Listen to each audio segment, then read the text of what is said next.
What's going on, H-Town? Houston Rockets fans, no matter where you are, welcome to another episode of Rockets Daily brought to you by Underdog and Fan Arch. Not going to be too long today, but we're going to talk about this Rockets loss to the Golden State Warriors game coming up against the Blazers.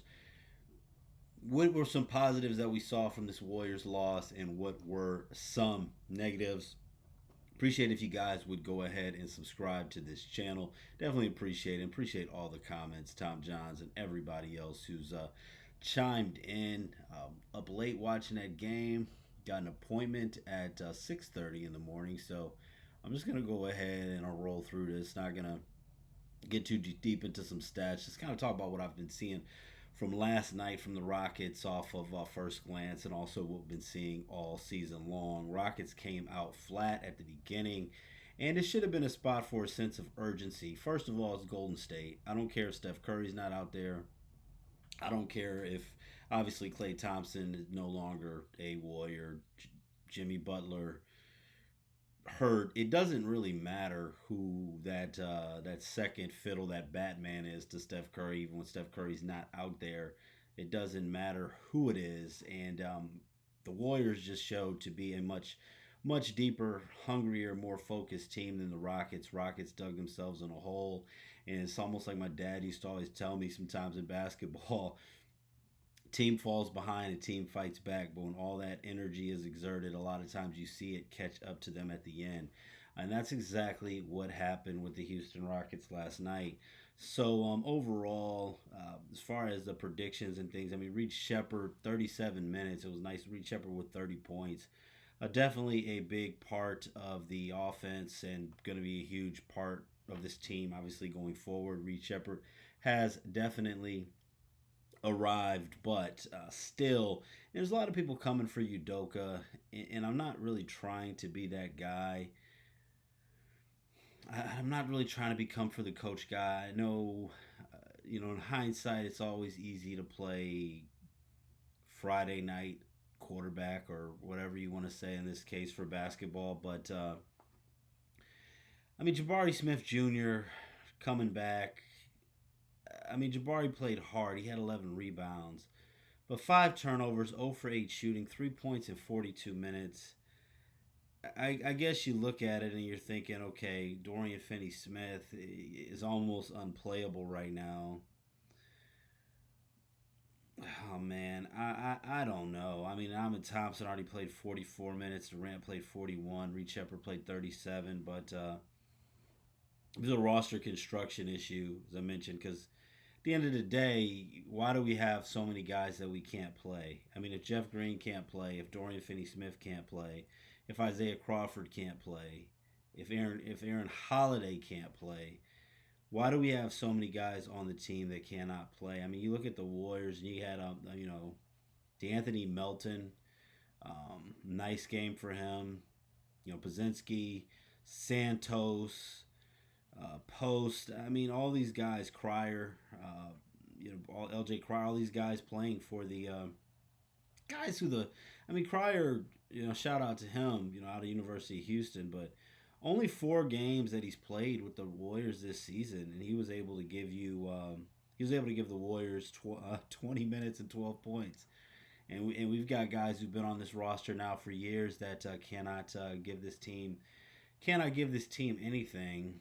Um, but we'll give you something here with Underdog. Promo code Basketball Fan to score $75 in bonus entries when you play your first $5.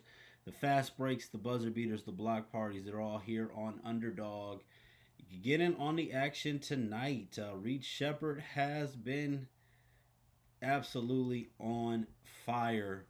And you could go ahead and lock in his props on Underdog or Kevin Durant's props.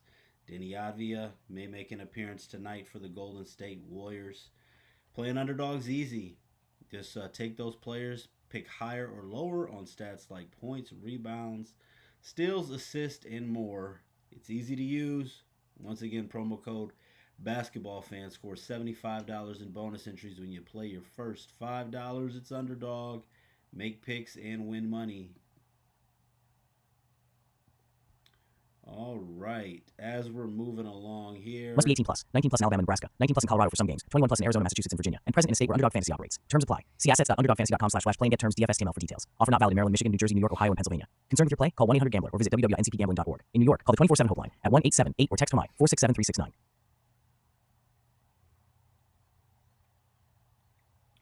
all right, as we're moving along here, we talked about the Blazers quite a bit yesterday. Denny Avdia right now, not sure if he'll play or not. I mean, he's led the Rockets up for almost 28 points per game so far this season. I think Reed Shepard for the 15 and a half points though has to be a play on the higher for tonight. Rockets though, I mean, this is an urgent situation. You walked into yesterday's game basically tied with the Minnesota Timberwolves. Just the Rockets had a few percentage points over the Timberwolves. Now you're a game behind the Timberwolves. And, we talked about, I mean, the third seed now, just only a game out of the third seed. We're in the third seed going into the game yesterday. But now, 9.5 games back, Rockets in that situation with the Nuggets tied at 5. And even though I think that it's a better team than the Lakers, Rockets only a game and a half ahead of the Lakers. So even as much as that 3 seed is in reach, so is that 6 seed. There has to definitely be some urgency and a little bit concerning tonight after Jabari Smith so many minutes, Ahmed Tom, all the guys really so many minutes and so much lack of depth. It's really tough coming out for a back to back tonight. Rockets are a 6.5 point favorite. Um, I don't love it. I don't love it at all. Um, I think that the Rockets should go ahead and get this. I don't know. I don't want to go against the Rockets in this situation, but I do think that the Portland Trailblazers are going to cover that 6.5 points due to the urgency. You'd like to see the Rockets come out here and win. Um, Denny Avia being out obviously is a big deal, as it does look like he is not going to play as I'm looking at the closest updates here. But yeah, this is a tough situation. Portland has played the Rockets tough. Portland's coming in as the more rested team, and they've also got a little bit of a sense of urgency. Their next game is going to be Sunday against the Pacers. As far as the Blazers, so they should be completely locked in for this game. Matter of fact, I'm going to predict the Rockets loss today because a lot of times when I do that, they win. So hopefully the boys rally tonight. A big game at San Antonio on the road on Peacock on Sunday. So definitely a game that the Rockets need to be focused for. San Antonio on Sunday. And you got the Raptors next Tuesday at home. And then you go to Denver for a back-to-back Wednesday. Tough stretch of games coming up for the Rockets. Pelicans next Friday at home. You know about them Pelicans, right? And then the Lakers back to back home games. Well, on Monday and Wednesday, the 16th and 18th. But Portland tonight, then San Antonio, Toronto, Denver on a back to back. The Pelicans in 2 games against the Lakers. Not going to be easy. This has been Rockets Daily brought to you by Underdog. Thanks so much for all the shout outs and everything. Got an appointment early. I got to roll, man. Late nights, early mornings. This has definitely been a passion project for me. So I appreciate everybody who supports the channel. I'll see you guys on the next one.